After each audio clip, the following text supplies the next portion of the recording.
राजेश, सबसे पहले आप बताएं मुनाफे के मौके आपको इन लेवल्स पर कौन से स्टॉक्स में नजर आ रहे हैं? जी नमस्कार। देखिए, अगर लास्ट वीक से अगर हम देखें मार्केट को, तो फार्मा स्पेस में काफ़ी एक डिफेंसिव रोल प्ले किया है। इसमें डॉक्टर रेड्डी ने ऑलरेडी एक काफ़ी अच्छा एक परफॉर्मेंस दिया है। अभी हमारी नज़र है सन फार्मा में। सन फार्मा एक लास्ट 2-3 वीक से एक ही रेंज में ट्रेड कर रहा था, बट आज एक रेंज ब्रेकआउट हमें अर्ली चार्ट में दिखाई दे रहा है। ऑल्सो डेली चार्ट में एक ट्रेंड लाइन ब्रेकआउट हमें सन फार्मा में देखने को मिल रहा है। तो एक्सपेक्ट करें कि एक लोअर वॉलेटिलिटी के बाद एक काफी अच्छा ट्रेंडिंग मूव सन फार्मा में देखने को मिल सकता है। तो सन फार्मा को बाय कर सकते हैं 1794 के स्टॉप लॉस से। यहाँ से जो मोमेंटम मैं एक्सपेक्ट कर रहा हूँ वो एक्सपेक्ट कर रहा हूँ टुवर्ड्स 1890। अब मेरा जो दूसरा काउंटर है वो है एचपीसीएल।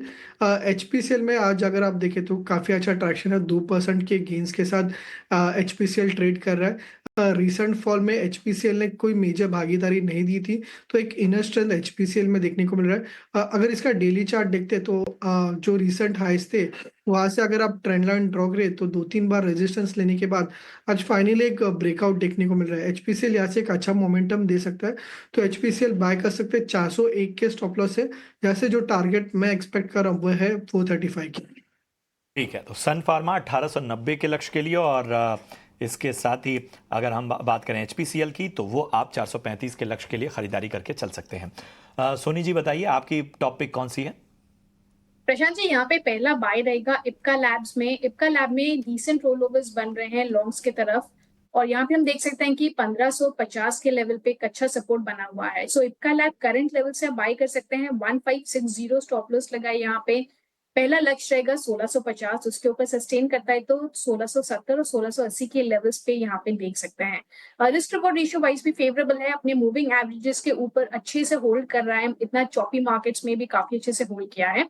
सो पहला बाई यहाँ पे रहेगा इप्का लैब्स। और दूसरा बाई यहाँ पे रहेगा पेटीएम पे। पेटीएम हम देख सकते हैं कि 3-4 दिन पहले जो उसने 1060 के लेवल्स को टेस्ट करते हुए नीचे 950 940 के रेंज को टेस्ट किया, प्रॉफिट बुकिंग हुआ, वहां से दोबारा एक ब्रीदर लेते हुए आज यहाँ पे अपने मूविंग एवरेजेस को क्रॉस कर रहा है डेली चार्ट्स पे। पेटीएम यहाँ पे हमें लगता है कि अच्छे से वो एक रिवर्सल दिखाया है लोअर सपोर्ट में से। 940 का अच्छा सपोर्ट है, यहाँ पे आप पेटीएम बाई कर सकते हैं करंट लेवल से। हल्के से डिक्लाइंस अप टू 980, वहां तक आप बाय कर सकते हैं। स्टॉप लॉस यहाँ पे रहेगा 960 का, टारगेट है 1060। कुछ और अहम सेक्टर्स की चर्चा कर लेते हैं, कुछ स्टॉक्स की भी चर्चा कर लेते हैं। जरा सामने लाइए यूनाइटेड ब्रूवरीज। जी हाँ, एफएमसीजी में खरीदारी लौटी है, उसमें भी फोकस में यूनाइटेड ब्रूवरीज। इस वक्त लगभग 3% की तेजी यहां पर नजर आती हुई। बात करें अगर बाकी क्षेत्रों की, तो इस वक्त देखिए एचपीसीएल। जी हाँ, इस पर हालांकि राय भी दी है, लेकिन आज की तेजी ध्यान आकर्षित कर रही है। और इसके साथ ही गुजरात गैस देखिए, सिटी गैस डिस्ट्रीब्यूशन कंपनियों में जिस तरह का फोकस है उसमें गुजरात गैस पर भी नज़र डालते हैं। ओबरॉय रियल्टी, ये सभी जो है मिड कैप स्टॉक्स जो हैं वो इस वक्त बेहतर रुझान देते हुए। तो यूनाइटेड ब्रूवरीज, इसके अलावा बात करें ओबरॉय रियल्टी और गुजरात गैस। बताएं राजेश जी, इन तीनों पर क्या राय बन रही है? जी प्रशांत जी, एचपीसीएल पे हमने पहले ही बात किया, काफी अच्छा टेक्निकल ब्रेकआउट है। एचपीसीएल काफी अच्छा लग रहा है। उसके साथ साथ अगर यूबीएल का भी चार्ट अगर आप देखें तो काफी अच्छा एक बेस बन रहा है 200 डे में और 50 डे मूविंग एवरेज पे, और एक saucer rounding bottom pattern breakout देखने को मिल रहा है। यहाँ से जो मोमेंटम है वो एक्सपेक्ट कर रहा हूँ कि जो प्रीवियस हाई था अराउंड 2200 का, तो वहां तक ये जा सकता है। तो कोई भी डिप आती है तो डिप में पॉजिटिव रखिए। 1970 के आसपास स्टॉक के लिए एक अच्छा बेस बना है। यहाँ से एक्सपेक्ट करें कि 2200 लेवल्स तक जा सकता है। दूसरा काउंटर है ओबेरॉय रियलिटी। स्टॉक 1.5% अप है, कंटिन्यूसली एक आउट परफॉर्मर रहा है रियलिटी स्पेस से, और एक्सपेक्ट करें कि ये जो ट्रैक्शन है पॉसिबली 2450 तक जा सकते हैं। तो ओबेरॉय रियलिटी में भी बाय बने रही है। स्टॉक के लिए एक हायर बॉटम बना है अराउंड 2200 के आसपास, तो वो as a near term stop loss रख के व्यू पॉजिटिव रख सकते हैं। तो ये है राय इन तमाम स्टॉक पर नज़र आती हुई। चलिए कुछ और स्टॉक्स की भी चर्चा करते हैं। और आज अगर हम देखें बाजार में, जाहिर सी बात है कि स्टॉक स्पेसिफिक एक्शन भरपूर है, और जिसके बारे में मार्केट ब्रेथ पे भी इशारा साफ तौर पर नज़र आ रहा है। लेकिन एक बार फिर से हरियाली लौटी है केमिकल और फर्टिलाइजर शेयरों पे। फैक्ट सामने लाइए ज़रा।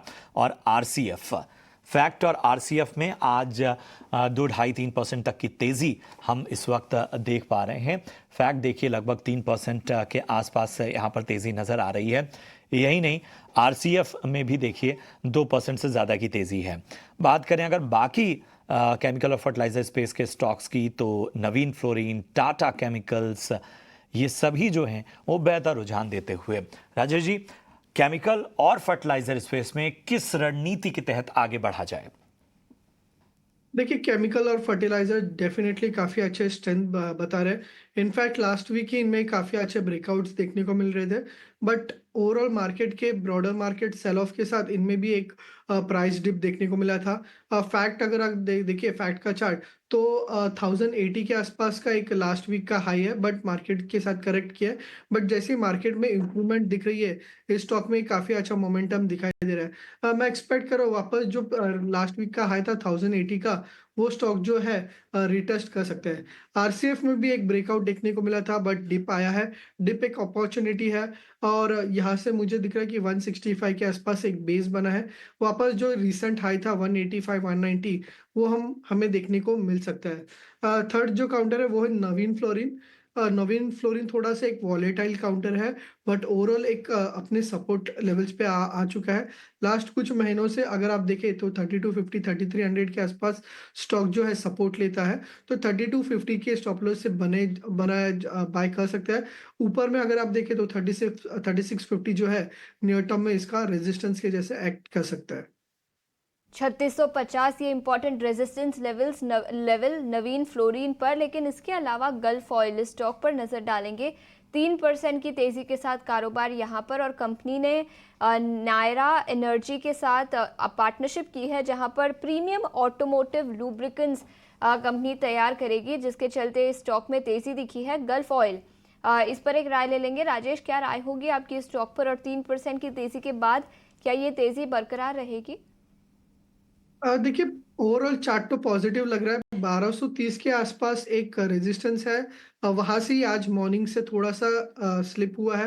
अगर 1225 1230 के ऊपर अगर सस्टेन करता है, जो लास्ट 3-4 सेशन से भी एक हाई बना है, तो उसके बाद एक काफ़ी अच्छा एक ब्रेकआउट कंफर्म आप कह सकते हो। तो वहां से 1300-1320 लेवल्स तक भी जा सकते हो। तो अभी के लिए व्यू पॉजिटिव ही है, बट जो एक कंजर्वेटिव ट्रेडर्स है वो तो 1225 1230 ब्रेक करने का वेट कर सकते हैं। जो एग्रेसिव ट्रेडर्स है वो यहाँ पे भी एंटर कर सकते हैं। स्टॉक के लिए अगर आप देखें तो 1150 के आसपास 200 डीएमए का सपोर्ट है, जहाँ पे एवरी डिप जो है बाइंग हो रही है। तो 1150 का स्टॉप लॉस होगा एंड 1230 का एक इमीडिएट रेजिस्टेंस है। उसके बाद एक काफी अच्छा ट्रैक्शन इस स्टॉक में देखने को मिल सकता है। नजरिया गल्फ ऑयल पर अग्रीमेंट और पार्टनरशिप एक्सपेंशन प्लान्स के चलते स्टॉक में 3% की तेजी दिखी है। लेकिन और एक सेक्टर जहां पर तेजी दिखी है वो है सिटी गैस डिस्ट्रीब्यूशन कंपनीज, और बजट में सिटी गैस डिस्ट्रीब्यूशन कंपनीज को राहत मिल सकती है। पूरी डिटेल्स के साथ अब हमारे सहयोगी प्रकाश प्रियदर्शी जुड़ चुके हैं। प्रकाश, बताएं क्या डिटेल्स है आपके पास, और बजट में क्या उम्मीदें लगाई जा रही है इस सेक्टर के लिए? देखिए, सिटी गैस डिस्ट्रीब्यूशन कंपनीज के लिए काफ़ी सकारात्मक खबर है। सूत्रों के हवाले से जो जानकारी हमें मिल रही है उसके हिसाब से सरकार आगामी बजट में सिटी गैस डिस्ट्रीब्यूशन कंपनीज के लिए राहत के ऐलान कर सकती है। सूत्र हमें बता रहे हैं कि पेट्रोलियम मंत्रालय ने एक बार फिर से वित्त मंत्रालय को इस बात की सिफारिश की है, इनफैक्ट एक प्रस्ताव भेजा है कि सीएनजी के ऊपर जो सेंट्रल एक्साइज ड्यूटी है उसमें कटौती की जाए। दरअसल जैसा कि आपको पता है कि पिछले बजट में भी, यानी कि जुलाई में सरकार ने जो बजट पेश किया था उसमें भी पेट्रोलियम मंत्रालय ने यह सिफारिश की थी कि सीएनजी के ऊपर सेंट्रल एक्साइज ड्यूटी में कटौती की जाए ताकि सीजीडी सेक्टर को राहत मिले। लेकिन सरकार ने उस वक्त इस प्रस्ताव पर कोई फैसला नहीं किया था, और अब हमें सूत्र बता रहे हैं कि एक बार फिर से पेट्रोलियम मंत्रालय ने वित्त मंत्रालय को इस मसले पर संपर्क किया है। प्रस्ताव के हिसाब से पेट्रोलियम मंत्रालय की ये मांग है कि सेंट्रल एक्साइज ड्यूटी जो कि सीएनजी के ऊपर है उसमें 5 से 7% की कटौती की जाए और इसको घटाकर करीब 7% कर दिया जाए, जो कि इस वक्त 14% है। इसका मतलब ये है कि अगर सीएनजी पर जो सेंट्रल एक्साइज ड्यूटी है उसमें अगर आधे के करीब की कटौती की जाती है तो इसका काफ़ी फायदा होगा सीजीडी कंपनीज को और कंज्यूमर को भी। पेट्रोलियम मंत्रालय ने अपने दलील में ये कहा है, जैसा कि हमें सूत्र बता रहे हैं, कि क्योंकि जो सिटी गैस डिस्ट्रीब्यूशन कंपनीज हैं उन के लिए एपीएम गैस की सप्लाई में बड़ी कटौती की गई है, अभी तक करीब करीब 20% की कटौती कर दी गई है, लिहाजा उनके ऊपर काफ़ी दबाव है।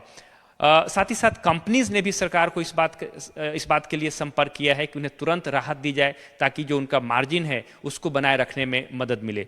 इस बात को ध्यान में रखते हुए अगर सीएनजी पर एक्साइज ड्यूटी में कटौती की जाती है तो जाहिर तौर पे कस्टमर को तो इसका फायदा ही होगा, क्योंकि जो प्राइस हाइक है जो सिटी गैस डिस्ट्रीब्यूशन कंपनी ने जिसकी शुरुआत कर दी है उसको रोकने में मदद मिलेगी। साथ ही साथ सिटी गैस डिस्ट्रीब्यूशन सेक्टर का जो एक्सपेंशन है उसमें भी मदद मिल सकती है। सरकार देश के कोने कोने में सीएनजी को बढ़ावा देना चाहती है गैस बेस्ड इकोनॉमी के पॉइंट ऑफ व्यू से, और इस बात को ध्यान में रखते हुए अगर एक्साइज ड्यूटी में कटौती की जाती है तो जाहिर तौर पे सिटी गैस डिस्ट्रीब्यूशन कंपनीज को काफ़ी फायदा होने जा रहा है।